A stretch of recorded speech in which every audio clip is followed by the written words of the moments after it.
Hi guys, നമ്മൾ ഇന്ന് ചർച്ച ചെയ്യുന്നത് ആധുനിക കാലഘട്ടത്തിലെ സോക്രട്ടീസ് എന്നറിയപ്പെടുന്ന ഇമ്മാനുവൽ കാണ്ടിന്റെ ഐഡിയയാണ്. അദ്ദേഹം വളരെ ഇമ്പോർട്ടൻ്റ് ആയി മാറാനുള്ളൊരു കാരണം കാണ്ട് തന്നെ പറയുന്നുണ്ട്. ഫിലോസഫിയിൽ കോപ്പർനിക്കൻ റെവല്യൂഷൻ കൊണ്ടുവന്ന ആളാണ് ഞാൻ എന്നുള്ളൊരു അവകാശവാദം പറയുന്നുണ്ട്. കോപ്പർനിക്കൻ റെവല്യൂഷൻ കൊണ്ടുവരാൻ എന്നുകൊണ്ട് അദ്ദേഹം ഉദ്ദേശിക്കുന്നത്, നമുക്കറിയാം, ടോളമി ആയിരുന്നു ആദ്യം പ്രപഞ്ചത്തിനെ കുറിച്ച് പഠിച്ച സമയത്ത് അദ്ദേഹം പറഞ്ഞത് ഭൂമിയാണ് കേന്ദ്രം, ഭൗമകേന്ദ്രീകൃതമായ ഒരു സിസ്റ്റമാണ് നമ്മുടെ പ്രപഞ്ചത്തിനുള്ളത് എന്നുള്ളതായിരുന്നു ടോളമിയുടെ ഒരു സ്റ്റാൻഡ് എന്ന് പറയുന്നത്. ആ കാലഘട്ടത്തിൽ കിട്ടാവുന്നതിൽ വെച്ച് ഏറ്റവും വലിയ ടൂളുകൾ ഉപയോഗിച്ച് വളരെ ശാസ്ത്രീയമായ രീതിയിലാണ് ടോളമി അതിനെ അവതരിപ്പിക്കുന്നത്. പിന്നീടാണ്, കാലങ്ങൾക്ക് ശേഷമാണ് കോപ്പർനിക്കസ് വരുന്നത്. കോപ്പർനിക്കസ് പറയുന്നത് ഭൂമിയല്ല, നേരെ മറിച്ച് സൂര്യനാണ് ഇതിന്റെ കേന്ദ്രം. ഭൂമിയെപ്പോലെയുള്ള ഒരുപാട് ഗ്രഹങ്ങൾ, ഉപഗ്രഹങ്ങളും ഗ്രഹങ്ങളും അടങ്ങുന്ന വലിയൊരു വ്യൂഹം തന്നെ ഉണ്ട് എന്നുള്ള ഒരു അഭിപ്രായമാണ് കോപ്പർനിക്കസ് മുന്നോട്ട് വെച്ചിട്ടുള്ളത്. ആ ഒരു തിയറിയുടെ ആഫ്റ്റർ എഫക്ട് നമുക്ക് എല്ലാവർക്കും അറിയാം. എത്രത്തോളം അസഹിഷ്ണുതരായിരുന്നു ആ ഒരു ശാസ്ത്രജ്ഞരോടും ചിന്തകരോടൊക്കെ എന്നുള്ളത് നമുക്കറിയാവുന്നതാണ്. ചരിത്രത്തിലേക്ക് പോകുന്നില്ല. കാണ്ട് പറയുന്നത് ഫിലോസഫിയിലുള്ള കോപ്പർനിക്കൻ റെവല്യൂഷൻ കൊണ്ടുവന്ന ആളാണ് ഞാൻ എന്നാണ് കാണ്ട് അവകാശപ്പെടുന്നത്. അതിന്റെ ഏറ്റവും വലിയൊരു കാരണം എന്ന് പറയുന്നത്, കാണ്ട് വരേക്കും ഫിലോസഫി ചെയ്യുന്ന ആളുകൾ, ഫിലോസഫേഴ്സ് എന്ന് പറയുന്നത്, നമുക്കൊരു കാര്യത്തിന് അറിയണമെന്നുണ്ടെങ്കിൽ, അല്ലെങ്കിൽ എന്താണ് റിയാലിറ്റി എന്നുള്ളത് അറിയണമെന്നുണ്ടെങ്കിൽ, ഇവര് പറയുന്നത്, അതുവരെയുള്ള ഫിലോസഫിയിലുള്ള ചിന്തകർ പറയുന്നത്, നമുക്ക് പുറത്തുള്ള ഒബ്ജക്റ്റിനെ കുറിച്ചിട്ട് സംസാരിക്കാം. അതായത് നമ്മൾ മനസ്സിലാക്കുന്ന ഒരു പെണ്ണ്, നമ്മൾ ഉദാഹരണമായിട്ട് ഇപ്പം പെണ്ണെടുക്കുന്ന പോലെ തന്നെ പെണ്ണെടുക്കാം. ഈ ഒരു പെണ്ണ് എങ്ങനെയാണ് നമ്മൾ ഈ പെണ്ണിനെ മനസ്സിലാക്കുന്നത്? ഈ പെണ്ണ് യഥാർത്ഥത്തിൽ ഉള്ളതുപോലെയാണോ നമ്മൾ മനസ്സിലാക്കുന്നത്? ഇതുപോലെയുള്ള ഐഡിയകളായിരുന്നു അതുവരെ ഫിലോസഫി സംസാരിച്ചിട്ടിരുന്നത്. അതായത് ഒബ്ജക്റ്റ് എത്രത്തോളം റിയൽ ആണ് എന്നുള്ളതാണ്. പക്ഷെ കാണ്ട് പറയുന്നത് അങ്ങനെയല്ല. നമുക്ക് ആകെ ചോദിക്കാൻ പറ്റുന്നത്, ഞാൻ എങ്ങനെയാണ് ഒരു വസ്തുവിനെ അറിയുന്നത്? ലോകത്തുള്ള ഒരു വസ്തുവിനെ നമ്മൾ അറിയുമ്പോൾ എങ്ങനെയാണ് ഞാൻ ആ ഒരു നോളജിനെ പ്രാപ്തമാക്കുന്നത്? ഞാൻ ആ നോളജിനെ മനസ്സിലാക്കുന്നത് എങ്ങനെയാണ്? അത് മാത്രമേ നമുക്ക് സംസാരിക്കാൻ പറ്റുള്ളൂ. നമുക്കതിനെ വിശദമായിട്ട് വരാം. ഇന്ന് ചർച്ച ചെയ്യാൻ പോകുന്നത് കാണ്ടിന്റെ എത്തിക്കൽ ഫിലോസഫി. എന്താണ് നല്ലത്, എന്താണ് ഗുഡ്, എന്ത് ചെയ്താലാണ് നമ്മൾ നന്മയുള്ള ആളുകളായി മാറുന്നത്, ഇപ്പോഴും എന്താണ് നന്മ എന്നുള്ളതിനെ കുറിച്ച് നിരന്തരമായ ചർച്ചകൾ നടന്നുകൊണ്ടിരിക്കുന്നുണ്ട്. ആ ഒരു മോറൽ ഡിസ്കഷനിലേക്ക്, എത്തിക്കൽ ഡിസ്കഷനിലേക്ക് വലിയ സംഭാവന നൽകിയ ഒരാളാണ് ഇമ്മാനുവൽ കാണ്ട്. 1724 മുതൽ 1804 വരെയാണ് കാണ്ട് ജീവിച്ചത്. അദ്ദേഹം ഈസ്റ്റ് പ്രഷ്യയിലാണ് ജനിച്ചിട്ടുണ്ടായിരുന്നത്. ഇപ്പോൾ അദ്ദേഹത്തിന്റെ ഒരു വ്യക്തിപരമായ ജീവിതം പരിശോധിച്ച് നോക്കുകയാണെങ്കിൽ വളരെ കൃത്യമായി അച്ചടക്കത്തോടുകൂടെ ജീവിക്കുന്ന, കൃത്യനിഷ്ഠതയോടുകൂടി ജീവിക്കുന്ന ഒരാളായിരുന്നു കാണ്ട്. കാണ്ടിനെ കുറിച്ച് പറയാറുണ്ട്, കാണ്ടിന്റെ അയൽവാസികൾ രാവിലെ വൈകുന്നേരം അദ്ദേഹം നടക്കാൻ പോകും. ആ സമയം അയൽവാസികൾ അലാറമായിട്ട് ഉപയോഗിക്കാറുണ്ട് എന്ന് പറയാറുണ്ട്. വൈകുന്നേരത്തെ അദ്ദേഹത്തിന്റെ നടത്തം അദ്ദേഹത്തിന്റെ ജീവിതത്തിൽ ഒരു വട്ടം മാത്രമാണ് തടസ്സപ്പെട്ടിട്ടുള്ളത്. അത് റൂസോയുടെ ആത്മകഥയായ എമിലി എന്നുള്ള, പ്രൊണൗൺസിയേഷൻ അങ്ങനെ തന്നെയാണെന്ന് തോന്നുന്നു, എമിലി വായിക്കുന്ന സമയത്താണ്. നമുക്ക് ആ ഒരു എമിലിയെ കുറിച്ച് നമുക്ക് ചർച്ച ചെയ്യാം ഇനി വരുന്ന വീഡിയോകളിൽ. അപ്പൊ നമ്മൾ പറഞ്ഞു വന്നത്,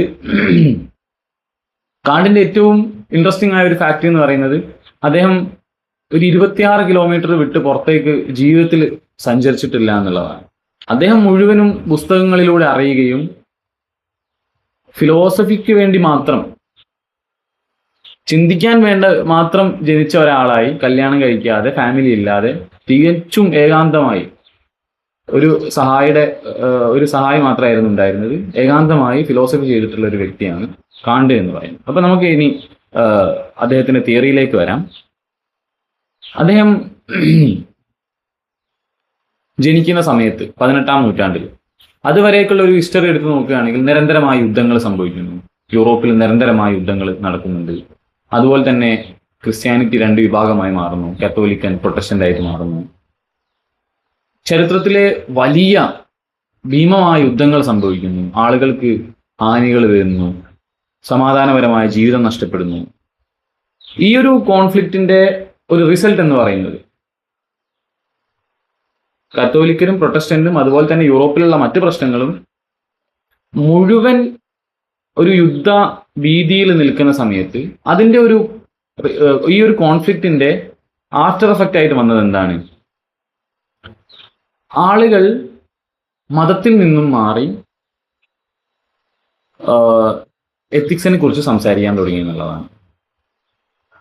മതപരമായ ആശയങ്ങളിൽ നിന്നും മാറി റീസൺ, ബുദ്ധി വെച്ച്, വിവേകം വെച്ച്, അതുപോലെ തന്നെ മറ്റുള്ള ഇമോഷനൊക്കെ വെച്ച് എത്തിക്സിനെ ഡിഫൈൻ ചെയ്യാൻ തുടങ്ങി എന്നുള്ളതാണ് ഈ ഒരു കോൺഫ്ലിക്റ്റിന്റെ ആഫ്റ്റർ എഫക്റ്റ് ആയിട്ടുണ്ടായ വലിയൊരു മാറ്റം എന്ന് പറയുന്നത്.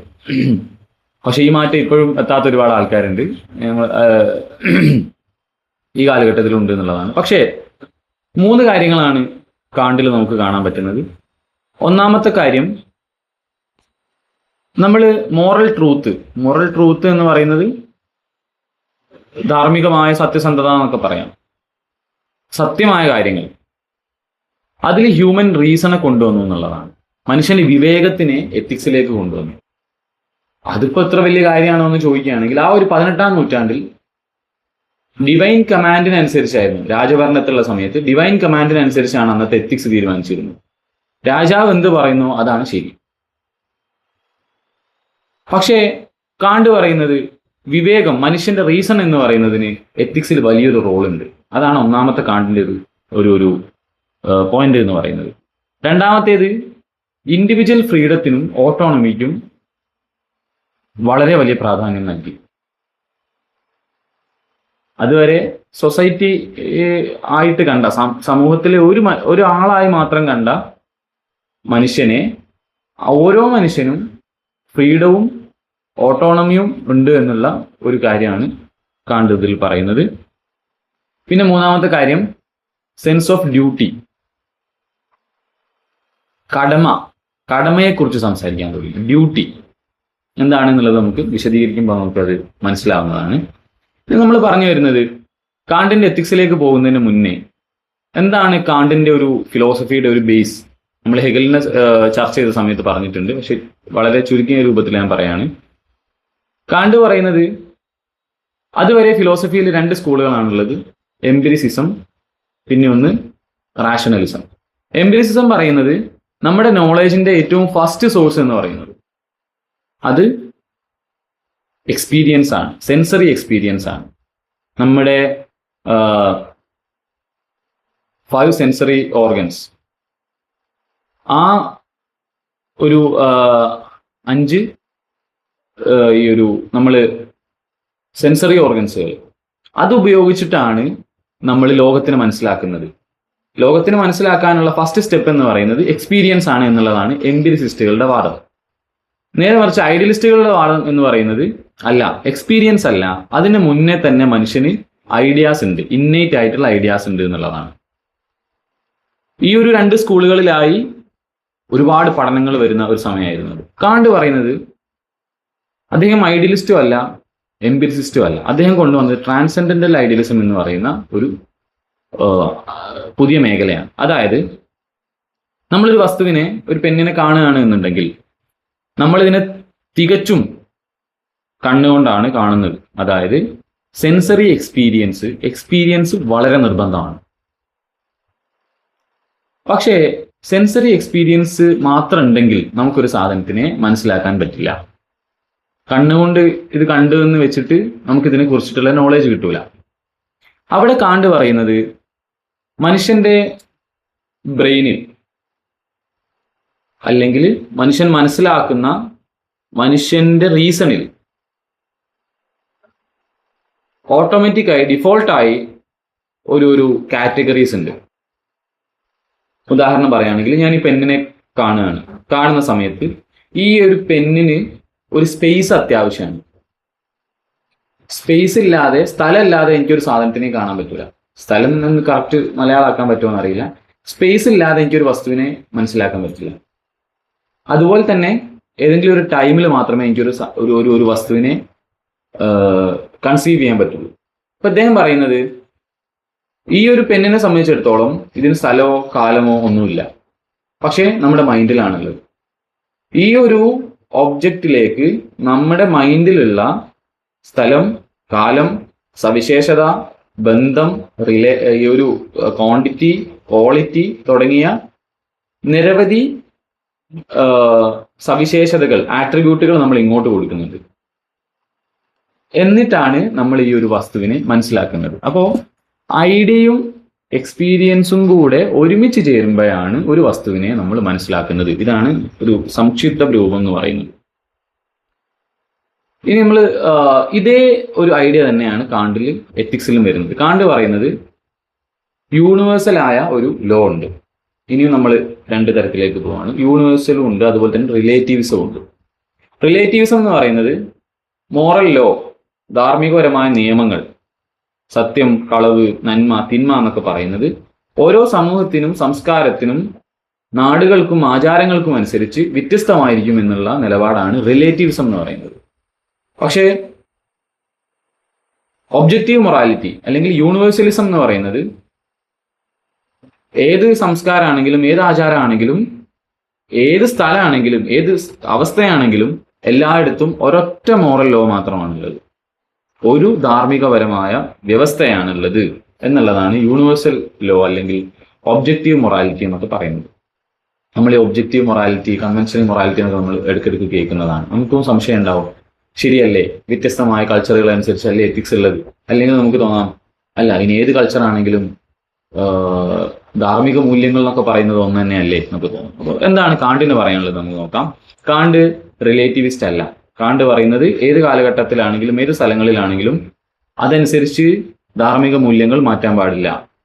ധാർമ്മിക മൂല്യങ്ങൾ എന്ന് പറയുന്നത് യൂണിവേഴ്സലാണ്, സാർവത്രികമാണ്, എല്ലായിടത്തും ഒരുപോലെയാണ് എന്നുള്ളതാണ്.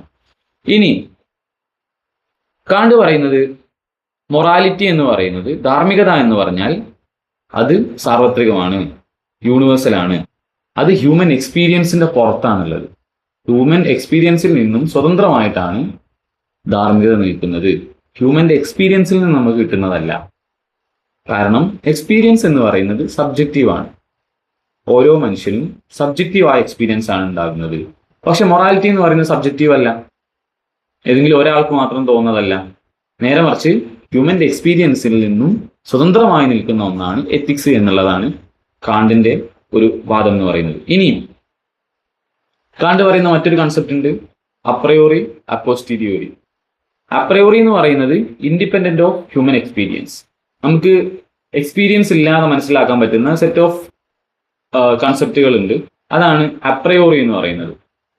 ഉദാഹരണം പറയുകയാണെങ്കിൽ 2+2 = 4.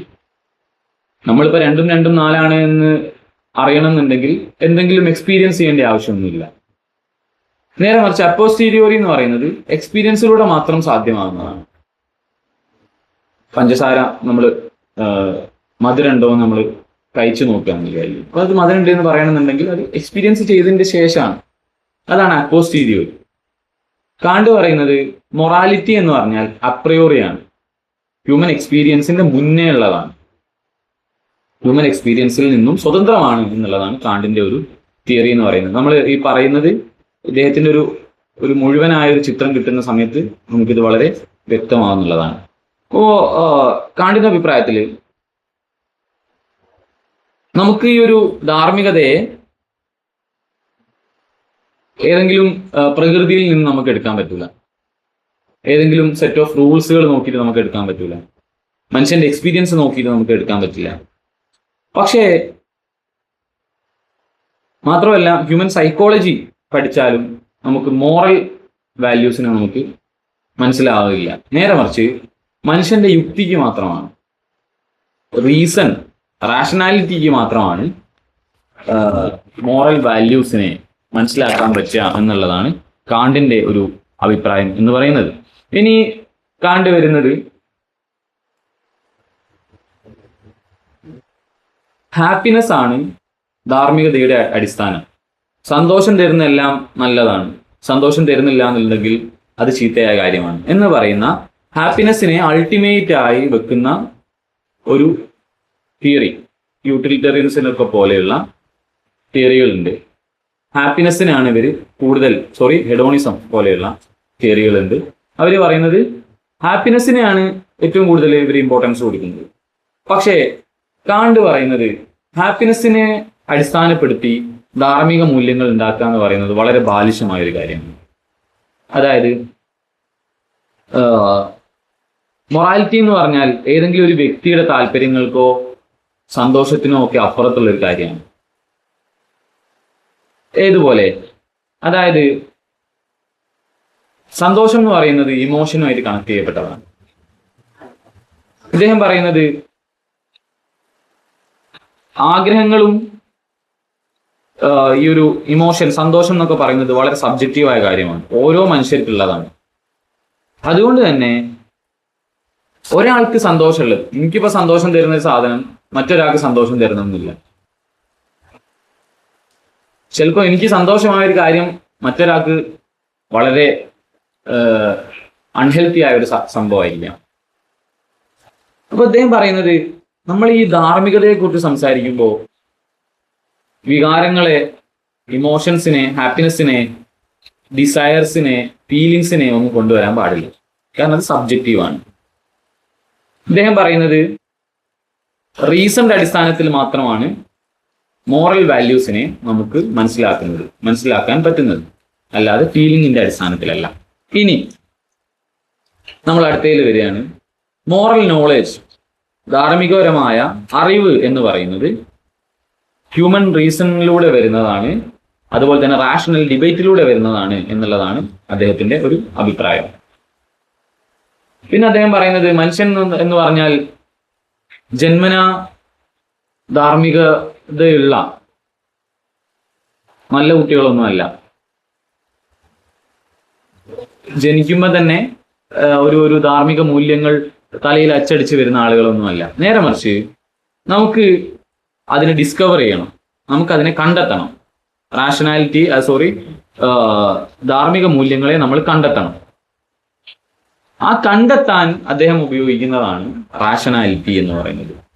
ഈ ഒരു മോറൽ ട്രൂത്തിനെ, ധാർമ്മിക വ്യവസ്ഥയെ കണ്ടെത്താൻ കാണ്ട് ഉപയോഗിക്കുന്ന ടൂളാണ് റാഷണാലിറ്റി, അല്ലെങ്കിൽ മനുഷ്യന് നൽകിയിട്ടുള്ള, അല്ലെങ്കിൽ മനുഷ്യനുള്ള ഒരു പ്രത്യേകതയാണ് റാഷണാലിറ്റി എന്ന് പറയുന്നത്. അതാണ് കാണ്ടിനെ സംബന്ധിച്ചിടത്തോളം. ഇനി നമ്മൾ പറഞ്ഞു മനുഷ്യൻ പ്രകൃതിയാൽ ധാർമ്മികതയുള്ളവരല്ല, നേരെ മറിച്ച് യുക്തിയിലൂടെ, ബുദ്ധിയിലൂടെ, വിവേചന പ്രത്യേകതകളിലൂടെ നമുക്ക് ധാർമ്മിക മൂല്യത്തിനെ മനസ്സിലാക്കാൻ പറ്റും എന്നുള്ളതാണ് ഇദ്ദേഹം പറയുന്നത്. പിന്നീട് പറയുന്നത് മോറൽ ലോസിനെ കുറിച്ചിട്ടാണ്. മോറൽ ലോസ്, കളവ് പറയാൻ പാടില്ല, കൊല്ലാൻ പാടില്ല, ഒരാളെ ഹേർട്ട് ചെയ്യാൻ പാടില്ല, ഇതൊക്കെ നമ്മൾ മോറൽ ലോസുകളാണ്, നിയമങ്ങളാണ്, ധാർമ്മികപരമായ നിയമങ്ങളാണ്. എങ്ങനെയാണ് നമ്മൾ മോറൽ ലോസിനെ മനസ്സിലാക്കുക? അതിന് കാണൊരു മെത്തേഡ് കൊടുക്കുന്നുണ്ട്, ഒരു മെത്തേഡ്. ആ മെത്തേഡിനെയാണ് നമ്മൾ കാറ്റഗോറിക്കൽ ഇമ്പറേറ്റീവ് എന്ന് പറയുന്നത്. അതായത് ഈ ഒരു മെത്തേഡ് നമ്മൾ പറഞ്ഞ ധാർമ്മികതയെ അനാവരണം ചെയ്യുന്ന, ധാർമ്മികതയെ ഡിസ്കവർ ചെയ്യുന്ന ഈ ഒരു മെത്തേഡ് എന്ന് പറയുന്നത് ഓട്ടോണമസ് ഇൻഡിവിജ്വലിന് മാത്രമാണ് ഉണ്ടാവുക. അതായത് നമ്മൾ ജന്മനാ ധാർമ്മികതയോടുകൂടി ജനിച്ച ആൾക്കാരല്ല, നേരെ മറിച്ച് നമുക്ക് അതിനുള്ള എബിലിറ്റി ഉണ്ട്, ധാർമ്മികതയെ മനസ്സിലാക്കാനുള്ള എബിലിറ്റി ഉണ്ട്. അതിന്റെ അർത്ഥം എന്താണ്? മനുഷ്യൻ ഓട്ടോണമസ് ആയ ഇൻഡിവിജ്വൽ ആണ് എന്നുള്ളതാണ്. മനുഷ്യന് സ്വന്തമായ സ്വാതന്ത്ര്യവും അവകാശങ്ങളും ഒക്കെ ഉണ്ട് എന്നുള്ളതാണ് ഇതിൽ നമ്മൾ മനസ്സിലാകുന്നത്. അതായത് അപ്പോ എന്താണ് മോറൽ ലോസ്, എങ്ങനെയാണ് ഇദ്ദേഹം ഈ ഒരു മോറൽ ലോസിലേക്ക് എത്തുന്നത് നമുക്ക് നോക്കാം. എന്താണ് മോറൽ ലോസ് എന്ന് പറയുന്നത്? ഇദ്ദേഹം പറയുന്ന ഏറ്റവും വിപ്ലവകരമായ ഒരു കാര്യം എന്ന് പറയുന്നത്, രാജാവാണെങ്കിലും ഇനിയല്ല ഏത് മനുഷ്യനാണെങ്കിലും, ഏത് തരത്തിലുള്ള മനുഷ്യനാണെങ്കിലും, ഓരോ ആളുകൾക്കും അവരുടേതായ ഡിഗ്നിറ്റിയും അവകാശങ്ങളും സ്വാതന്ത്ര്യവും ഉണ്ട് എന്നുള്ളതാണ് കാണ്ട് പറയുന്നത്. അപ്പോൾ എത്തിക്കൽ ലോ എന്ന് പറയുന്നത്, ധാർമ്മിക മൂല്യം എന്ന് പറയുന്നത് എല്ലാവരും തുല്യമാണ് ധാർമ്മിക വ്യവസ്ഥിതിയുടെ ഉള്ളിൽ. അത് രാജാവാണെങ്കിലും സാധാരണക്കാരാണെങ്കിലും ആരാണെങ്കിലും. ഇനി കാണ്ട് പറയുന്നത് 3 തരത്തിലുള്ള മോറൽ ലോസുകൾ ഇവിടെ ഉണ്ട്, ധാർമ്മികപരമായ നിയമങ്ങളുണ്ട്. അതായത് ഈ നിയമങ്ങൾ എന്ന് പറയുന്നത് ദൈവം സൃഷ്ടിച്ചതാണ്. കാണ്ട് പറയുന്നത് കാര്യം, ദൈവം സൃഷ്ടിച്ച 3 തരത്തിലുള്ള ധാർമ്മികപരമായ നിയമങ്ങളുണ്ട്. പക്ഷേ ഇവിടെയാണ് ഇദ്ദേഹത്തിന്റെ ഒരു ടേണിംഗ് പോയിന്റ് എന്ന് പറയുന്നത്. പക്ഷെ കാണ്ട് ഒരിക്കലും ഈ ഒരു നിയമങ്ങളെ, ധാർമ്മിക നിയമങ്ങളുണ്ട് നമ്മൾ പറഞ്ഞു, ഈ നിയമങ്ങളെ മനസ്സിലാക്കാൻ ദൈവികപരമായ കൽപ്പനകളെ അദ്ദേഹം റിജക്ട് ചെയ്യുന്നുണ്ട്. ഡിവൈൻ കമാൻഡുകൾ, അതിനെ അദ്ദേഹം റിജക്ട് ചെയ്യുന്നുണ്ട്. അദ്ദേഹം പറയുന്നത് അങ്ങനെയൊന്നുമല്ല, അല്ലെങ്കിൽ ഒരു ദൈവത്തിന്റെ റെവലേഷൻ കിട്ടുക എന്ന് നമ്മൾ പറയും. ആ ഒരു റെവലേഷനിലൂടെയൊന്നും അല്ല നമ്മൾ ഈ ധാർമ്മിക നിയമങ്ങളെ മനസ്സിലാക്കുന്നത്. നേരെ മറിച്ച് നമ്മൾ നമ്മുടെ യുക്തിക്കനുസരിച്ചാണ്, റീസൺ അനുസരിച്ചാണ് നമ്മളൊരു ധാർമ്മിക നിയമങ്ങളെ മനസ്സിലാക്കുന്നത്. ഇവിടെയാണ് കാണ്ടിന്റെ ഒരു ടേണിംഗ് പോയിന്റ് എന്ന് പറയുന്നത്. അതായത് ഡിവൈൻ കമാൻഡിൽ നിന്നും റാഷണാലിറ്റിയിലേക്കുള്ള ഒരു മാറ്റം. ആ മാറ്റമാണ് നമ്മൾ പറയുന്നത്. ഇനി ഈ ഒരു ഡിസ്കവറി നമ്മളിപ്പോൾ പറഞ്ഞു, ഇതുവരെ പറഞ്ഞത് എങ്ങനെയാണ് നമ്മൾ ഡിസ്കവർ ചെയ്യാം, മോറൽ ലോസിനെ എങ്ങനെയാണ് നമ്മൾ ഡിസ്കവർ ചെയ്യാന്നുള്ളതാണ്, നമ്മൾ എങ്ങനെ മനസ്സിലാക്കുന്നുള്ളതാണ്. അദ്ദേഹം പറയുന്നത് ഇതൊരു സീരീസ് ഓഫ് മാക്സിംസിലൂടെയാണ് നടക്കുക. മാക്സിം എന്ന് പറഞ്ഞാൽ എന്താണ്? അതൊരു മോറൽ പ്രിൻസിപ്പിൾ ആണ്, ഒരു ധാർമ്മികപരമായ ഒരു തത്വമാണ്. അത് വളരെ സബ്ജക്റ്റീവായ ഒരു കാര്യമാണ്, ആത്മനിഷ്ഠമായ ഒരു കാര്യമാണ്. അതായത് ഓരോ ആളുകളിലും ഉണ്ടാകുന്ന, ഓരോ വ്യക്തിയിലും ഉണ്ടാകുന്നതാണ് ഈ മാക്സിം എന്ന് പറയുന്നത്. സബ്ജക്റ്റീവാണ് മാക്സിം എന്ന് പറയുന്നത്. ഞാനിപ്പോ ഏതെങ്കിലും ഒരു മോറൽ ആക്ഷൻ എനിക്ക് ചെയ്യണം എന്നുണ്ടെങ്കിൽ ആ കാര്യം ചെയ്യുന്നതിന് പിന്നിൽ എനിക്കൊരു മാക്സിം ഉണ്ടാവും, ഇന്റൻഷൻ എന്നൊക്കെ നമ്മൾ പറയൂലേ, അതാണ് ഈ മാക്സിം എന്ന് പറയുന്നത്. ഇനി കാണ്ടിന്റെ മറ്റൊരു ഐഡിയ എന്ന് പറയുന്നത് ഈ മാക്സിം, അതായത് ഓരോ സബ്ജക്റ്റിനുള്ള ഒരു മോറൽ പ്രിൻസിപ്പിൾ എന്ന് പറയുന്നത് നിലനിൽക്കണം എന്നുണ്ടെങ്കിൽ ഹ്യൂമൻസ് തമ്മിൽ അഗാധമായ വിശ്വാസം ഉണ്ടായിരിക്കണം എന്നുള്ളതാണ്.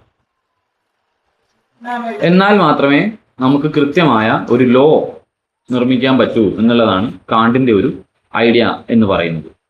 പിന്നീട് അദ്ദേഹം പറയുന്നത് എന്താണ് ഈ ട്രസ്റ്റ്, അതുപോലെ തന്നെ ഗുഡ് വില്ല് എന്നൊക്കെ ഉള്ളതാണ്. നമ്മളിപ്പോൾ പറഞ്ഞു ഈ ഒരു ധാർമ്മിക വ്യവസ്ഥ ഉണ്ടാവണം എന്നുണ്ടെങ്കിൽ, അല്ലെങ്കിൽ എങ്ങനെയാണ് നമ്മൾ ഇതിനെ മനസ്സിലാക്കുക, അത് മാക്സിമിലൂടെയാണ്. മാക്സിമാണ് അതിൻ്റെ ഒരു തുടക്കം, സീരീസ് ഓഫ് മാക്സിമിലൂടെയാണ്. എന്താണ് മാക്സിം? മാക്സിം എന്ന് പറഞ്ഞാൽ ഒരു വ്യക്തിയുടെ സബ്ജക്റ്റീവായ പ്രിൻസിപ്പിളാണ്, ഒരു എത്തിക്കൽ മോറൽ പ്രിൻസിപ്പിളാണ് മാക്സിം എന്ന് പറയുന്നത്. ഓരോ വ്യക്തിയിലും ഉണ്ടാകുന്ന ഒരു ഇന്റൻഷൻ എന്നൊക്കെ പറയുന്ന, അല്ലെങ്കിൽ ഉദ്ദേശം എന്നൊക്കെ നമ്മൾ പറയില്ല, അതാണ് ഈ ഒരു മാക്സിം എന്ന് പറയുന്നത്. ഈ മാക്സിം നിലനിൽക്കണം എന്നുണ്ടെങ്കിൽ മനുഷ്യർക്കിടയിൽ തികഞ്ഞ ട്രസ്റ്റും അതുപോലെ തന്നെ ഗുഡ് വില്ലും ഉണ്ടാവണം എന്നുള്ളതാണ്. എന്താണ് ഈ ട്രസ്റ്റ് എന്ന് പറയുന്നത്? കാണ്ടിനെ സംബന്ധിച്ചിടത്തോളം മനുഷ്യര് ഈ ഒരു മോറൽ ഇഷ്യൂകൾ, ധാർമ്മികപരമായ പ്രശ്നങ്ങളൊക്കെ ഉണ്ടാവില്ല, പ്രതിസന്ധികൾ ഉണ്ടാവും മനുഷ്യർക്ക്. അതിനെ നമ്മൾ അപ്രോച്ച് ചെയ്യുന്നത് 2 തരത്തിലാണ്. അതായത് ഒന്നാമത്തെ കാര്യം, മനുഷ്യന് നാച്ചുറൽ ഇൻസ്റ്റിങ്ക്റ്റുകൾ ഉണ്ട്, ബേസിക് ആയിട്ടുള്ള ഇൻസ്റ്റിങ്ക്റ്റുകൾ ഉണ്ട് മനുഷ്യന്. അതായത് മനുഷ്യന്റെ ഏറ്റവും ബേസിക് ആയ ഇൻസ്റ്റിങ്ക്റ്റ് എന്ന് പറയുന്നത് സെൽഫിഷ് ആക്ടുകളാണ്. സ്വന്തം സർവൈവലാണ് ഏതൊരാളുടെയും ഏതൊരു മനുഷ്യന്റെയും അടിസ്ഥാന ഒരു ആവശ്യം എന്ന് പറയുന്നത് കാണ്ടിന്റെ അഭിപ്രായത്തിൽ.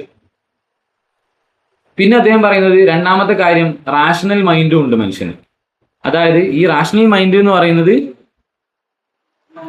ഈ ഒരു മാക്സിം, ഈ മാക്സിമിനെ എങ്ങനെ മനുഷ്യർക്ക് ഉപകാരപ്പെടുന്ന രൂപത്തിലാക്കാം എന്ന് ചിന്തിക്കാൻ പറ്റുന്ന ഒരു റാഷണൽ മൈൻഡും ഉണ്ട് എന്നുള്ളതാണ്. അപ്പൊ നമുക്ക് മനസ്സിലായി ഈ ഒരു നാച്ചുറൽ ഇൻസ്റ്റിങ്ക്റ്റിൽ നിന്നും മാറി മാക്സിമിലൂടെ, മാക്സിം എന്ന് പറയുന്നത് റാഷണലി എല്ലാവർക്കും നല്ലത് ചെയ്യാനുള്ള ഒരു ഒരു ഒരു മാക്സിമിലൂടെയാണ് നമ്മൾ ഈ ഒരു എത്തിക്കൽ പ്രിൻസിപ്പിളിലേക്ക് എത്തുന്നത്, അല്ലെങ്കിൽ ഒരു ധാർമ്മിക മൂല്യം കാണുന്നത് എന്നുള്ളതാണ്. പിന്നെ ഇദ്ദേഹം പറയുന്നത് ഒരു മനുഷ്യന് ഒരിക്കലും അദ്ദേഹത്തിന്റെ വികാരങ്ങളുടെ പുറത്ത് ധാർമ്മികപരമായ തീരുമാനങ്ങൾ എടുക്കരുത്. അതെല്ലാ സമയവും തെറ്റായിരിക്കും എന്നുള്ളതാണ് കാണ്ട് പറയുന്നത്. അല്ലെങ്കിൽ തെറ്റാവാൻ വളരെ സാധ്യത കൂടുതലാണെന്നുള്ളതാണ്. മാത്രമല്ല, സിമ്പതി എമ്പതി പോലെയുള്ള കാര്യങ്ങൾ ഒരിക്കലും എത്തിക്കൽ ഡിസിഷൻ മേക്കിങ്ങിൽ ഉണ്ടാവാൻ പാടില്ല. അത് റാഷണാലിറ്റിക്ക് മാത്രമാണ്, യുക്തിചിന്തക്ക് മാത്രമാണ് ഈ ഒരു ധാർമ്മിക മൂല്യങ്ങളെ മനസ്സിലാക്കാനുള്ള കഴിവുള്ളത് എന്നുള്ളതാണ് കാണ്ട് പറയുന്നത്. ഇനി അടുത്തത് കാറ്റഗോറിക്കൽ ഇംപറേറ്റീവ്. നമ്മൾ നേരത്തെ പറഞ്ഞു. എങ്ങനെയാണ് ഈ മാക്സിം, നമ്മൾ പറഞ്ഞു സബ്ജക്റ്റീവായ മാക്സിം ഓരോ ആൾക്കാർക്കുണ്ട്. ഈ മാക്സിം എങ്ങനെയാണ് നമ്മൾ അറിയാം? ഈ മോറൽ ലോസ്, ദൈവം ഒരു ധാർമ്മിക വ്യവസ്ഥ, നിയമങ്ങൾ ഉണ്ടാക്കിയിട്ടുണ്ട് എന്ന് പറഞ്ഞു. ഇതെങ്ങനെയാണ് മനുഷ്യരായ നമ്മൾ അറിയുന്നത്? അല്ലെങ്കിൽ ഒരു വ്യക്തി മനസ്സിലാക്കിയ മാക്സിം, അല്ലെങ്കിൽ അദ്ദേഹം ചെയ്യാൻ ഉദ്ദേശിക്കുന്ന മാക്സിം, അത് കൃത്യമായും നല്ലതാണ്, ഗുഡാണ് എന്നെങ്ങനെയാണ് മനസ്സിലാവുക? എങ്ങനെയാണ് നമ്മൾ ഈ ഒരു മോറൽ വാല്യൂസിനെ, മോറൽ ലോസിനെ എങ്ങനെയാണ് നമ്മൾ ഡിസ്കവർ ചെയ്യുക? എവിടെയാണ് കാണ്ട് പറയുന്നത് കാറ്റഗോറിക്കൽ ഇംപറേറ്റീവ് എന്ന് പറയുന്നത് ഈ ഒരു പ്രശ്നത്തിന് സൊല്യൂഷനാണ്. ഫിലോസഫിയിൽ ആദ്യമായിട്ട് നമ്മൾ സൊല്യൂഷൻ പറയണം. എത്തിക്കൽ പ്രോബ്ലത്തിനുള്ള ഒരു സൊല്യൂഷൻ നമ്മൾ പറയണം. അതായത് രണ്ട് തരത്തിലുള്ള ഇംപറേറ്റീവുകൾ ഉണ്ട്. കാറ്റഗോറിക്കൽ ഇംപറേറ്റീവ് ഉണ്ട്, ഹൈപ്പോത്തറ്റിക്കൽ ഇംപറേറ്റീവ് ഉണ്ട്. ഹൈപ്പോത്തറ്റിക്കൽ ഇംപറേറ്റീവ് എന്ന് പറഞ്ഞാൽ ഒരു സർട്ടൻ എൻഡിന് വേണ്ടി നമ്മളൊരു കാര്യം ചെയ്യണം. അതായത് നിങ്ങൾ if you do x then you will get y എന്ന് പറയണം. നിങ്ങളൊരു കാര്യം ചെയ്യുകയാണെങ്കിൽ നിങ്ങൾക്ക് മറ്റൊരു കാര്യം കിട്ടും. നിങ്ങൾ പരീക്ഷ നിങ്ങൾ നല്ലപോലെ പഠിക്കുകയാണെന്നുണ്ടെങ്കിൽ നിങ്ങൾ പരീക്ഷ ജയിക്കും എന്ന് പറയണം. ഇതാണ് ഹൈപ്പോത്തറ്റിക്കൽ ഇംപറേറ്റീവ്. എന്തെങ്കിലും ഒരു കാര്യം നേടാൻ വേണ്ടി നമ്മൾ മറ്റൊരു കാര്യം ചെയ്യാം. അതായത് ദാനം കൊടുക്കുക, പബ്ലിസിറ്റിക്ക് വേണ്ടി. ഇതാണ് ഹൈപ്പോത്തറ്റിക്കൽ ഇംപറേറ്റീവ് എന്ന് പറയുന്നത്. പക്ഷേ കാറ്റഗോറിക്കൽ ഇംപറേറ്റീവ് എന്ന് പറയുന്നത് അതല്ല. അത് ഡ്യൂട്ടിയിൽ ബേസ്ഡ് ആണ്. കാണ്ടിന്റെ ഐഡിയ എന്ന് പറയുന്നത് ഡിയോണ്ടോളജിക്കൽ തിയറിയാണ്. അതായത് ഡ്യൂട്ടിയിൽ ബേസ് ചെയ്തിട്ടാണ് കാണ്ട് അദ്ദേഹത്തിന്റെ തിയറിയെ ഡെവലപ്പ് ചെയ്യുന്നത്. അതായത് നമ്മൾ എന്തെങ്കിലും കിട്ടാൻ വേണ്ടി, എന്തെങ്കിലും അച്ചീവ് ചെയ്യാൻ വേണ്ടിയിട്ടല്ല ഈ മോറൽ പ്രിൻസിപ്പിൾ ഉണ്ടാക്കുന്നത്, അല്ലെങ്കിൽ നമ്മളൊരു കാര്യം ചെയ്യുന്നത്. നേരെ മറിച്ച് നമ്മളത് ചെയ്തേ പറ്റൂ, നമ്മളത് ചെയ്യാൻ ബാധ്യസ്ഥരാണ്, നമുക്കതിനുള്ള ഉത്തരവാദിത്തമുണ്ട് എന്നുള്ളതാണ് കാണ്ട് പറയുന്നത്. നമുക്ക് വേറെ ഒരു രണ്ടാമതൊരു ഓപ്ഷൻ അവിടെ അല്ല. അതാണ് കാറ്റഗോറിക്കൽ ഇംപറേറ്റീവ്. ഇനി എങ്ങനെയാണ് കാറ്റഗോറിക്കൽ ഇംപറേറ്റീവ് ആണെന്ന് മനസ്സിലാവും? ഇപ്പോൾ സൊല്യൂഷൻ നമ്മൾ കണ്ടിട്ടില്ല. അദ്ദേഹം പറയുന്നത് ഒരു ഡിസിഷൻ എടുക്കുന്ന സമയത്ത് നമ്മൾ 3 ടെസ്റ്റുകൾ ചെയ്യണം. നമ്മൾ നല്ലപുള്ളയാണോ എന്ന് അറിയാൻ വേണ്ടി 3 ടെസ്റ്റുകൾ നമ്മൾ ചെയ്യണം. ഒന്നാമത്തെ കാര്യം ദ യൂണിവേഴ്സൽ ലോ പ്രിൻസിപ്പിൾ എന്നുള്ളതാണ്. 3 പ്രിൻസിപ്പിൾ ആണ് അദ്ദേഹം പറയുന്നത്. ദ യൂണിവേഴ്സൽ ലോ പ്രിൻസിപ്പിൾ, അതായത് കാണ്ടിനെ സംബന്ധിച്ചിടത്തോളം അദ്ദേഹം ground work for the metaphysics of morals എന്ന് പറയുന്ന ഗ്രന്ഥത്തിലാണ് ഈ ഒരു 3 പ്രിൻസിപ്പിൾസിനെ കുറിച്ചിട്ട് പറയുന്നത്. ഈ എത്തിക്കൽ ഇതൊക്കെ ചെയ്യുന്നത് ഈ ഒരു ഐഡിയോളജിയിലാണ്. അദ്ദേഹത്തിനെ സംബന്ധിച്ചിടത്തോളം അദ്ദേഹം പറയുന്നത് യൂണിവേഴ്സൽ ലോ എന്ന് പറഞ്ഞാൽ എന്താ, യൂണിവേഴ്സൽ പ്രിൻസിപ്പിൾ എന്ന് പറഞ്ഞാൽ എന്താ? നമ്മൾ നേരത്തെ പറഞ്ഞു മാക്സിം ഉണ്ട്, സബ്ജക്റ്റീവായ ഒരു മാക്സിം ഉണ്ട്, സബ്ജക്റ്റീവായ ഒരു താല്പര്യം നമ്മുടെ ഉള്ളിലുണ്ട്. ഒരു കാര്യം ചെയ്യുന്നതിന് പിന്നിൽ നമുക്ക് എന്തെങ്കിലും ഒരു ഉദ്ദേശം ഉണ്ടെന്നില്ലേ? അതെങ്ങനെയാണ് ഗുഡ് ആകുന്നത്? അദ്ദേഹം പറയുന്നത് അത് യൂണിവേഴ്സൽ ആയിരിക്കണം എന്നുള്ളതാണ്. എന്ന് പറഞ്ഞാൽ ഏത് സമയത്തും ഏതാൾക്കും ഏത് കാലഘട്ടത്തിലും ചെയ്യാൻ പറ്റുന്നതായിരിക്കണം. നമ്മളിപ്പോൾ എടുക്കുന്ന ഒരു ഡിസിഷൻ, ആ ഡിസിഷൻ ഒരു 500 കൊല്ലം വന്ന ആളുകൾ ചെയ്താലും നല്ലതായിരിക്കുമോ എന്ന് നമ്മൾ ചിന്തിക്കണം. ഇതാണ് ഒന്നാമത്തെ പ്രിൻസിപ്പിൾ. അതായത് ഇദ്ദേഹം പറയുന്നത് നമ്മളിപ്പോ ഒരു അങ്ങാടിയിൽ നിൽക്കുകയാണ്, പെട്ടെന്ന് ഒരാള് ഓടി വരിക, വന്നിട്ട് നമ്മളെ മുമ്പിൽ തന്നെ ഇങ്ങനെ ലെഫ്റ്റിലേക്ക് കട്ട് ചെയ്ത് പോയി. നേരെ പിന്നിൽ ഒരാൾ ഗണ്ണുമായിട്ട് വരുന്നു. എന്നിട്ട് ചോദിക്കാണ്, മുന്നിൽ ഒരാൾ പോയത് കണ്ടോ എന്ന് ചോദിക്കാം. നമുക്കറിയാം ഇയാൾ മുമ്പ് പോയ ആളെ കൊല്ലാൻ വേണ്ടിയാണ് വരുന്നത് എന്നുള്ളത് അറിയാം. പക്ഷേ അവിടെ സത്യം പറയുകയാണെങ്കിൽ ഒരാളുടെ ജീവൻ അവിടെ നഷ്ടപ്പെടും. അപ്പൊ അവിടെ സത്യം പറയണോ അതോ കള്ളം പറയണോ? അല്ലെങ്കിൽ അറിയൂല എന്ന് പറയണം. അറിയൂല എന്ന് പറഞ്ഞാലും കളവാണ്. കാരണം കൃത്യമായിട്ടും അറിയാം അദ്ദേഹം എടുത്തോട്ടാണ് പോകുന്നത്. കാണ്ട് പറയുന്നത് നിങ്ങൾ അവിടെ സത്യം പറയണം. കാരണം ഏത് സിറ്റുവേഷൻ ആണെങ്കിലും ഹ്യൂമൻ തമ്മിലുള്ള വിശ്വാസം, ട്രസ്റ്റിന് ഒരിക്കലും ഒരു കോട്ടം പറ്റാൻ പാടില്ല. നിങ്ങൾ അവിടെ സത്യം പറയണം. കാരണം ഏത് സിറ്റുവേഷനിലും ഏത് കാലഘട്ടത്തിലും ഒരേപോലെ പറയാൻ പറ്റുന്നതായിരിക്കണം, അല്ലെങ്കിൽ ഒരേപോലെ ആയിരിക്കണം. അതാണ് യൂണിവേഴ്സൽ ലോ എന്ന് പറയുന്നത്. ഇതാണ് അദ്ദേഹത്തിന്റെ ഒരു പ്രിൻസിപ്പിൾ എന്ന് പറയുന്നത്. ഇതിന്റെ ഒരു പ്രശ്നം എത്രമാത്രം ഉണ്ട് എന്നുള്ളത് നമുക്ക് മനസ്സിലാവും. അപ്പോൾ ഇതാണ് യൂണിവേഴ്സൽ ലോ ഓഫ് പ്രിൻസിപ്പിൾ എന്ന് പറയുന്നത്. അതുപോലെ തന്നെ അദ്ദേഹം കൊടുക്കുന്ന 2 ഉദാഹരണങ്ങളുണ്ട്. ഒന്ന് സൂസൈഡിന്റെ ഉദാഹരണം. ഇതും വളരെ കോൺട്രവേഴ്ഷ്യൽ ആയ ഒരു ഉദാഹരണമാണ്. അതായത് സൂസൈഡ് തെറ്റാണ് എന്നുള്ളത് ഒരു മോറൽ പ്രിൻസിപ്പിളാണ്. കാരണം ഒരാള് വളരെ വിഷമാവുകയും ജീവിതത്തിലെ എല്ലാ സാഹചര്യങ്ങളും നഷ്ടപ്പെടുകയൊക്കെ ചെയ്ത് അദ്ദേഹം സൂസൈഡ് ചെയ്യുകയാണ് എന്നുണ്ടെങ്കിൽ കാണ്ട് പറയുന്നത് അദ്ദേഹം കൊടുക്കുന്ന മെസ്സേജ്, അതായത് ഇങ്ങനെയുള്ള വിഷമിക്കുന്ന ഈ ഒരു ബുദ്ധിമുട്ടിൽ നിൽക്കുന്ന ആളുകളെല്ലാം സൂയിസൈഡ് ചെയ്യാം എന്നുള്ള ഒരു മെസ്സേജ് അദ്ദേഹം കൊടുക്കുന്നുണ്ട് എന്നുള്ളതാണ്. അതായത് കൂടുതൽ വളരെ വ്യക്തിയാധിഷ്ഠിതമായ, ഇൻഡിവിജ്വലി ഫോക്കസ്ഡ് ആയ ഒരു ഐഡിയ ആണിത്. ഈ സൊസൈറ്റിയുടെ കറപ്ഷനൊന്നും ഇതിൽ പ്രതിപാദിക്കുന്നില്ല. അപ്പോൾ വളരെ ഇൻഡിവിജ്വലി ഫോക്കസ്ഡ് ആണ്. ഇതിനെ സംബന്ധിച്ചിടത്തോളം അദ്ദേഹം പറയുന്നത്, നിങ്ങൾ അങ്ങനെ സൂയിസൈഡിനെ കാണുകയാണെന്നുണ്ടെങ്കിൽ ആ ഒരു സൂയിസൈഡ് ഉണ്ടാകുന്ന സമയത്ത് നിങ്ങൾ പോയി ഇനിയുള്ള കാലഘട്ടങ്ങളിൽ ആൾക്കാർ സൂയിസൈഡ് ചെയ്യുന്നതിനെ പറ്റി എന്താണ് അഭിപ്രായം എന്ന് ഒരാളോട് ചോദിക്കുകയാണെങ്കിൽ ആരും പറയില്ല സൂയിസൈഡ് ചെയ്യുന്നത് നല്ലതാണ്, അത് വേണ്ട എന്നുള്ള ഒരു അഭിപ്രായമാണ് ഉണ്ടാവുക. അതുകൊണ്ട് തന്നെ ഏത് സിറ്റുവേഷൻ ആണെങ്കിലും ഏത് കാലഘട്ടമാണെങ്കിലും സൂയിസൈഡ് അനുവദനീയമല്ല എന്നുള്ളതാണ് കാണ്ടിന്റെ ഒരു ഉദാഹരണം. അടുത്തത് കള്ളം പറയാന്ന് പറഞ്ഞാൽ നമ്മൾ നേരത്തെ പറഞ്ഞു, ഏത് സിറ്റുവേഷൻ ആണെങ്കിലും കള്ളം പറയാൻ പാടില്ല എന്നുള്ളതാണ് കാണ്ടിന്റെ ഇതിനുള്ള 2ാമത്തെ ഉദാഹരണമായിട്ട് അദ്ദേഹം പറയുന്നത്. പിന്നെ 2ാമത്തേത് നമ്മൾ പറഞ്ഞു, the principle of humanity as an end not a means. Kant പറയുന്നത്, നിങ്ങളൊരു മോറൽ ആക്ഷൻ ചെയ്യുകയാണെങ്കിൽ, നിങ്ങളൊരു കാര്യം ചെയ്യുകയാണെങ്കിൽ ഒരിക്കലും ഒരു മനുഷ്യനെ ഒരു ടൂളായിട്ട് ഉപയോഗിക്കാൻ പാടില്ല. ഹ്യൂമാനിറ്റിയെ ട്രീറ്റ് ചെയ്യേണ്ടത് ഒരു മീനായിട്ടല്ല, അല്ലെങ്കിൽ ഒരു ടൂളായിട്ടല്ല, നേരെ മറിച്ച് ഒരു എൻഡ് ആയിട്ടാണ് നമ്മൾ ട്രീറ്റ് ചെയ്യേണ്ടത്. എന്ന് വെച്ചാൽ ഇവർ പറയുന്നത്, കാണ്ടിയൻ പ്രിൻസിപ്പിൾ പറയുന്നത്, മറ്റൊരാളുടെ എത്തിക്കൽ എൻഡ് അല്ലെങ്കിൽ എത്തിക്കൽ ഒരു ലൈഫിനെ നമ്മൾ ഒരിക്കലും നമ്മുടെ എത്തിക്കൽ ലൈഫിലേക്ക് എടുക്കാൻ പാടില്ല. നേരത്തെ പറഞ്ഞ ഉദാഹരണം തന്നെ എടുക്കുകയാണെങ്കിൽ, ദാനം ചെയ്യുന്ന സമയത്ത് മറ്റൊരാൾക്ക് സ്വന്തം പ്രശസ്തിയെ വർദ്ധിപ്പിക്കാനാണ് നമ്മൾ ദാനം ചെയ്യുന്നതെങ്കിൽ കാണ്ട് പറയുന്നത് അത് എത്തിക്കലി റോങ് ആണ്.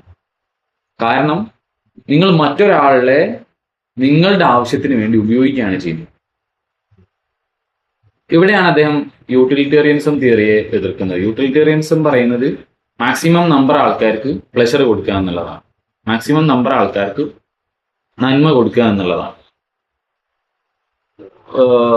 മാക്സിമം നമ്പർ ആൾക്കാർക്ക് കൊടുക്കുമ്പോൾ ഇപ്പുറത്ത് വളരെ കുറച്ച് ആൾക്കാരാണെങ്കിൽ അത് കുഴപ്പമില്ല, മാക്സിമം നമ്പർ ആൾക്കാർക്ക് നല്ലത് കിട്ടുന്നുണ്ടല്ലോ, അപ്പൊ അത് ബാലൻസ് ചെയ്ത് പോകുന്നുള്ളതാണ് യൂട്ടിലിറ്റേറിയനിസം പറയുന്നത്. കാണ്ട് പറയുന്നത് അല്ല, ഓരോ വ്യക്തിക്കും അവരുടേതായ ഓട്ടോണമിയും ഡിഗ്നിറ്റിയും ഉണ്ട്. ഒരിക്കലും ഒരു വ്യക്തിയെ ഉപയോഗപ്പെടുത്തി നിങ്ങൾ മറ്റൊരു കാര്യം ചെയ്യാൻ പാടില്ല. ഒരു എത്തിക്കൽ ആക്ഷനും നിങ്ങൾ ചെയ്യാൻ പാടില്ല എന്നുള്ളതാണ് ഇദ്ദേഹം പറയുന്നത്. അതായത് ഇപ്പൊ നമ്മൾ ഇപ്പോഴുള്ളൊരു ഉദാഹരണം എടുത്ത് നോക്കുകയാണെങ്കിൽ, ഒരു ഫാക്ടറി ഉണ്ടാക്കാൻ ആളുകളെ കുടിയൊഴിപ്പിക്കാന്ന് വിചാരിക്കുക. കുടിയൊഴിപ്പിക്കുമ്പോൾ 50 കുടുംബങ്ങളെയാണ് കുടിയൊഴിപ്പിക്കേണ്ടത്. ഒരു 50 എന്ന് പറയുമ്പോൾ ഒരു 75 പേര് വിചാരിക്കും. ഫാക്ടറി വരികയാണെന്നുണ്ടെങ്കിൽ ഒരു 75,000 പേർക്ക് ജോലിയും ജീവിത സാഹചര്യങ്ങളൊക്കെ കിട്ടും എന്നും സങ്കല്പിക്കാം. യൂട്ടിലിറ്റേറിയനിസത്തിനെ കുറിച്ച് നോക്കുകയാണെങ്കിൽ അവർ പറയും നല്ലതാണ്, ഫാക്ടറി വരട്ടെ, അത്രയും ആൾക്കാർക്ക് നല്ലതല്ലേ എന്ന് പറയും. പക്ഷെ കാണ്ടിനെ സംബന്ധിച്ചിടത്തോളം കാണ്ട് പറയുന്നത് അവിടെ 75 കുടുംബവും ഒരാളാണെങ്കിൽ പോലും അവരെ മറ്റ് ആൾക്കാരുടെ നന്മയ്ക്ക് വേണ്ടി ഒരിക്കലും ഉപയോഗിക്കാൻ പാടില്ല. ഒരു മനുഷ്യനെയും ഉപയോഗിക്കാൻ പാടില്ല. എൻ്റെ ആയിട്ടാണ് കാണേണ്ടത്, അവസാനമായിട്ട് കാണുന്നത്. ഒരാളുടെ, അതായത് ഞാനിപ്പോൾ ചെയ്യുന്ന പ്രവൃത്തി ഞാൻ അയാളെ ഉപയോഗിക്കാൻ വേണ്ടിയിട്ടല്ല, നേരെ മറിച്ച് അതിലങ്ങ് തീരും. ആ ചെയ്യുന്നതോടുകൂടി ആ ആക്ഷൻ തീർന്നു. ദാനം ചെയ്യുകയാണെങ്കിൽ ദാനം ചെയ്ത് കഴിഞ്ഞതിന് ശേഷം ആ ആക്ഷൻ അവിടെ തീർന്നു, പിന്നല്ല.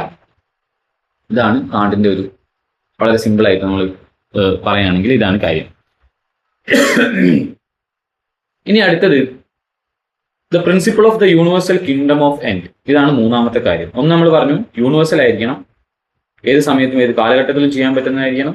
രണ്ടാമത്തെ കാര്യം ഒരിക്കലും മീൻസ് ആയിട്ട് ഉപയോഗിക്കാൻ പാടില്ല, ഹ്യൂമാനിറ്റിയെ എൻഡ് ആയിട്ടാണ് നമ്മൾ കൺസിഡർ ചെയ്യേണ്ടത്. മൂന്നാമത്തത് the principle of the universal kingdom of end.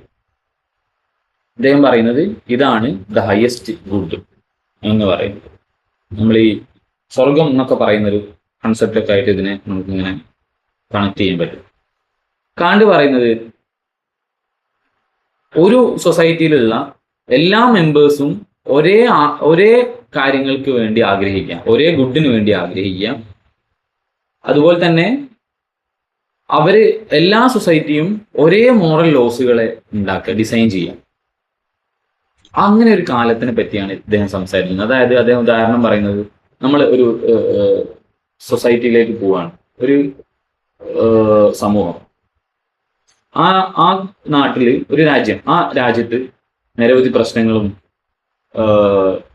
പട്ടിണിയും അതുപോലെ തന്നെ ക്രമസമാധാനത്തിനൊക്കെ വളരെ പ്രശ്നങ്ങളൊക്കെ വന്നിട്ടുള്ള ഒരു സമയമാണല്ലേ. അവിടുന്ന് ഒരാൾ നമ്മളെ വിളിക്കുകയാണ്, നിങ്ങളൊന്ന് വരുമോ, വന്നിട്ട് നമുക്ക് കുറച്ച് ലോകൾ ഉണ്ടാക്കണം, മോറൽ ലോസുകൾ ഉണ്ടാക്കണം എന്ന് പറയുകയാണെങ്കിൽ, നിങ്ങൾ അവിടെ പോയി പറയുന്ന, മുന്നോട്ട് വെക്കുന്ന ഐഡിയ, അതേ ഐഡിയ ആയിരിക്കണം അവിടെയുള്ള ആളുകൾ ഇങ്ങോട്ടും പറയും. അതായത് യൂണിവേഴ്സൽ ആയിരിക്കും. ആ ഒരു തരത്തിലേക്ക് ലോകത്തിലുള്ള എല്ലാവരും വന്നാൽ ഈ ലോകത്ത് ഒരൊറ്റ എത്തിക്കൽ പ്രിൻസിപ്പിൾ മാത്രമേ ഉണ്ടാവുള്ളൂ. അതാണ് ഇദ്ദേഹം പറയുന്ന യൂണിവേഴ്സൽ എത്തിക്സ് എന്ന് പറയുന്നത്. യൂണിവേഴ്സൽ ആയിരിക്കുക എന്നുകൊണ്ട് ഇദ്ദേഹം ഉദ്ദേശിക്കുന്നത് അതാണ്. ഇനി അദ്ദേഹം പറയുന്നത് നമ്മൾ പറഞ്ഞു ഡിയോണ്ടോളജിയാണ്, ഡ്യൂട്ടിയിൽ അധിഷ്ഠിതമായിട്ടാണുള്ളത്. ഹൈപ്പോത്തറ്റിക്കൽ ഇംപറേറ്റീവ് എന്ന് പറയുന്നത് ഏതെങ്കിലും സെർട്ടൻ ഒരു കാര്യത്തിനെ സാധിക്കാൻ വേണ്ടിയിട്ടാണ്.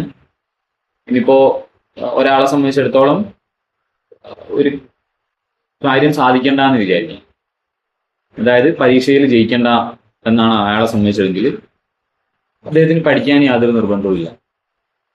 പക്ഷേ കാണുന്നതിനെ സംബന്ധിച്ചിടത്തോളം കാറ്റഗോറിക്കൽ ഇംപറേറ്റീവ് എന്ന് പറഞ്ഞാൽ ഡ്യൂട്ടിയാണ്, ഓരോ മനുഷ്യനും ചെയ്യേണ്ടതാണ്. അതായത് എക്സ്ട്രീം ഡ്യൂട്ടിയാണ്, വെറും ഡ്യൂട്ടി മാത്രമല്ല എക്സ്ട്രീം ഡ്യൂട്ടിയാണ് എന്നുള്ളതാണ് അദ്ദേഹം പറയുന്നത്. അതായത് അദ്ദേഹത്തിന്റെ ഈ ഒരു എക്സ്ട്രീം ഡ്യൂട്ടി എന്ന് പറയുമ്പോൾ അതിന്റെ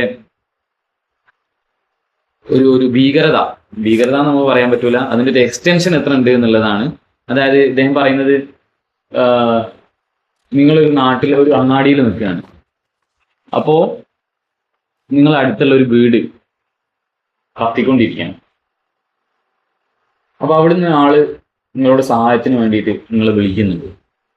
നേരെ മറിച്ച് നിങ്ങൾക്ക് ഒരു ഫോൺ വരുന്നു, എന്നിട്ട് പറയും നിങ്ങൾ സ്വന്തം വീട് കത്തുന്നുണ്ട്, നിങ്ങൾ ആൾക്കാരൊക്കെ അവിടെ ഉണ്ട് എന്ന് പറയാനാണ്. അപ്പൊ ആരെയാണ് രക്ഷിക്കേണ്ടത്? കാണ്ട് പറയും നമ്മൾ ഡ്യൂട്ടി ബേസ്ഡ് ആയ ആളുകളാണ്, നിന്റെ നേരെ അടുത്തുള്ള ആളെ ഞാൻ സഹായിക്കണം, എന്നിട്ട് അങ്ങോട്ട് പോകണം എന്നുള്ളത്. അവിടെയാണ്, അതായത് ഫീലിങ്സിനോ ഇമോഷൻസിനെയോ എത്തിക്കൽ ഡിസിഷൻ എടുക്കുന്നതിൽ നിന്നും മാറ്റി നിർത്തണം. അതിന് യാതൊരു പങ്കുമില്ല എന്നുള്ളതാണ് കാണ്ടിനെ സംബന്ധിച്ചിടത്തോളമുള്ള ഒരു അഭിപ്രായം എന്ന് പറയുന്നത്. ഇനി നമ്മൾ കാണ്ടിന്റെ ഏകദേശം ഐഡിയ ഒക്കെ നമ്മൾ നോക്കി. ഇതൊക്കെയാണ് കാണ്ടിന്റെ ഒരു തിയറി എന്ന് പറയുന്നത്. അതായത് ഡിവൈൻ പ്രിൻസിപ്പിളിൽ നിന്നും ഡിവൈൻ കമാൻഡുകളാണ് മൊറാലിറ്റി എന്ന് വിശ്വസിച്ച ഒരു സമയത്ത് നിന്നുമാണ് കാണ്ട് ഇതിനെ ഹ്യൂമൻ ഓട്ടോണമിയുമായിട്ടൊക്കെ കണക്ട് ചെയ്യുന്നത്. മാത്രമല്ല കാണ്ടിന്റെ ഈ ഒരു തിയറിയുടെ ഒരു ഇമ്പോർട്ടൻസ് എന്ന് പറയുന്നത്, സ്ട്രെങ്ത് എന്ന് പറയുന്നത് വളരെ ഇൻഡിവിജ്വലി ഓരോ ഇൻഡിവിജ്വലിനും വളരെ പ്രാധാന്യം കൊടുക്കുന്ന ഒന്നാണ്. മാത്രമല്ല ഹ്യൂമൻ ഫ്രീഡത്തിനെ കൂടുതൽ ഇമ്പോർട്ടൻസ് കൊടുക്കുന്നുണ്ട്. പിന്നെ എല്ലാ മനുഷ്യർക്കും ഈക്വൽ ഡിഗ്നിറ്റി കൊടുക്കുന്നുണ്ട്. മാത്രമല്ല ഡ്യൂട്ടി ബേസ്ഡ് ആയിട്ടാണ് അദ്ദേഹം മൊറാലിറ്റിയെ കാണുന്നത്. പിന്നീട് ബയാസുകൾ ഇല്ലാതാക്കുന്നു. ഈ ബയാസുകൾ എന്ന് പറയുന്നത് നമ്മുടെ ഇമോഷൻസുമായിട്ട് ബന്ധപ്പെട്ടതാണ്. കൂടുതലും ഡിസൈറുകളായിട്ടാണ്, അതുപോലെ സെൽഫിഷ് ഒരു കാര്യങ്ങളുമായിട്ട് ബന്ധപ്പെട്ടതാണ് ഈ ബയാസുകൾ വരുന്നത്, പക്ഷപാതം വരുന്നത്. പക്ഷപാതിത്വമല്ലാത്ത ഒരു തിയറിയാണ് കാണ്ടിന്റെ തിയറി എന്ന് പറയുന്നത്. മാത്രമല്ല സാർവത്രികത, യൂണിവേഴ്സലബിലിറ്റി എന്ന് പറയുന്ന ഒരു കാര്യം കൂടെ അദ്ദേഹത്തിലുണ്ട്. ഇനി എന്താണ് കാണ്ടിന്റെ ക്രിട്ടിക്ക് എന്ന് നമുക്ക് നോക്കാം. ഒന്നാമത്തെ കാര്യം പ്രോബ്ലം ഓഫ് കമ്പാറ്റിബിലിസം എന്ന് പറയുന്ന ഒരു കാര്യമാണ്. അതായത് കാണ്ട് പറയുന്നു ഹ്യൂമൻ ബീയിങ്സ് എന്ന് പറഞ്ഞാൽ ഫ്രീഡം ഉള്ള ആളുകളാണ്, ഓട്ടോണമസ് ആണെന്ന് പറയുന്നു. പക്ഷേ ഈ ഒരു കാറ്റഗോറിക്കൽ ഇംപറേറ്റീവ് എന്ന് പറയുന്നത് നമ്മൾ നേരത്തെ പറഞ്ഞതുപോലെ മാക്സിം ഉണ്ടാവുന്നു. ഈ 3 ടെസ്റ്റുകൾ വെച്ചിട്ട് നമ്മളൊരു കാര്യം ശരിയാണെന്ന് തീരുമാനിക്കുന്നു. അത് ചെയ്യൽ ആ ഒരു കാറ്റഗോറിക്കൽ ഇംപറേറ്റീവിനെ ഒബേ ചെയ്യുക, അതിനെ അനുസരിക്കുക എന്നുള്ളത് മാത്രമേ മനുഷ്യന് പറ്റുള്ളൂ. കാറ്റഗോറിക്കൽ ഇംപറേറ്റീവിനെ ഒബേ ചെയ്യാനേ മനുഷ്യന് പറ്റുന്നുള്ളൂ. പിന്നെ എന്ത് തരത്തിലുള്ള ഓട്ടോണമസും അതുപോലെ തന്നെ ഫ്രീ വില്ലിനെ കുറിച്ചിട്ടുമാണ് കാണ്ട് സംസാരിക്കുന്നത് എന്നുള്ളതാണ് ഒന്നാമത്തെ ഒരു ക്രിറ്റിസിസം എന്ന് പറയുന്നത്. രണ്ടാമത്തേത് ലവ്, അതുപോലെ തന്നെ പേഴ്സണൽ റിലേഷൻഷിപ്പ്, ഇതിനൊന്നുമുള്ള ഒരു സ്പേസ് കാണ്ടിന്റെ തിയറിയിലില്ല എന്നുള്ളതാണ്. ഇമോഷൻസിനെ ഒരു തരത്തിലും അഡ്രസ് ചെയ്യുന്നില്ല. ഇമോഷൻസിനെ അഡ്രസ് ചെയ്യാതെ ഹ്യൂമൻ എത്തിക്കൽ വാല്യൂസിനെ കുറിച്ചിട്ട് സംസാരിക്കാൻ പറ്റുമോ എന്നുള്ളതാണ് രണ്ടാമത്തെ ഒരു ക്രിറ്റിസിസം എന്ന് പറയുന്നത്. മൂന്നാമത്തെ കാര്യം കോൺസിക്വൻസസിനെ ഇഗ്നോർ ചെയ്യുന്നു എന്നുള്ളതാണ്. എന്താണ് സംഭവിക്കുക? നമ്മൾ നേരത്തെ പറഞ്ഞ പോലെ സ്ട്രീറ്റിൽ ഒരാൾ വന്നിട്ട് നമ്മൾ അദ്ദേഹത്തിന് സത്യം പറഞ്ഞു കൊടുക്കുകയാണെന്നുണ്ടെങ്കിൽ ആ ഒരു മനുഷ്യന്റെ ലൈഫാണ് ഇല്ലാതാവുന്നത്, അദ്ദേഹം ജീവൻ നഷ്ടപ്പെടുന്നു. പക്ഷേ ആ ഒരു കോൺസിക്വൻസസിനെ ഇതിൽ കൺസേൺ പോലും അല്ല എന്നുള്ളതാണ് അടുത്തൊരു ക്രിറ്റിസിസം നമുക്ക് മുന്നോട്ട് വെക്കാനുള്ളത്. പിന്നെ യഥാർത്ഥത്തിൽ നമ്മൾ പറഞ്ഞു മാക്സിം എന്ന് പറയുന്നത്, അല്ലെങ്കിൽ ഈ ഒരു ഡിവൈൻ റൂൾസ് എന്ന് പറയുന്നത് ഉണ്ട്, അത് സാർവത്രികമായുണ്ട്, യൂണിവേഴ്സലി ഉള്ള ഒരു സംഭവമാണ്. അതിനെ അൺകവർ ചെയ്യാനാണ് നമ്മൾ റാഷണാലിറ്റി ഉപയോഗിക്കുന്നത്. യുക്തിചിന്ത വെച്ചിട്ട് അതിനെ നമ്മൾ മനസ്സിലാക്കണം എന്നുള്ളതാണ് കാണ്ടിന്റെ ഒരു ഐഡിയ. യഥാർത്ഥത്തിൽ അങ്ങനെ ഒരു മോറൽ വാല്യൂസ് ഉണ്ടോ? നമ്മൾ അതിനെ അനാവരണം ചെയ്യണമെന്നുണ്ടെങ്കിൽ ആദ്യം ഉണ്ടാവണ്ടേ? അതിനെന്താണ് തെളിവുള്ളത്? അങ്ങനെ ഒരു സംഭവം ഉണ്ടോ എന്നുള്ളതാണ് അടുത്തൊരു ക്രിറ്റിസിസം. അപ്പോൾ കൂടുതൽ വിമർശനങ്ങളോ സാധ്യതകളോ എക്സ്റ്റൻഷനുകളോ ഒക്കെ ഉണ്ടെങ്കിൽ അഭിപ്രായങ്ങളൊക്കെ അറിയിക്കാം. ബൈ.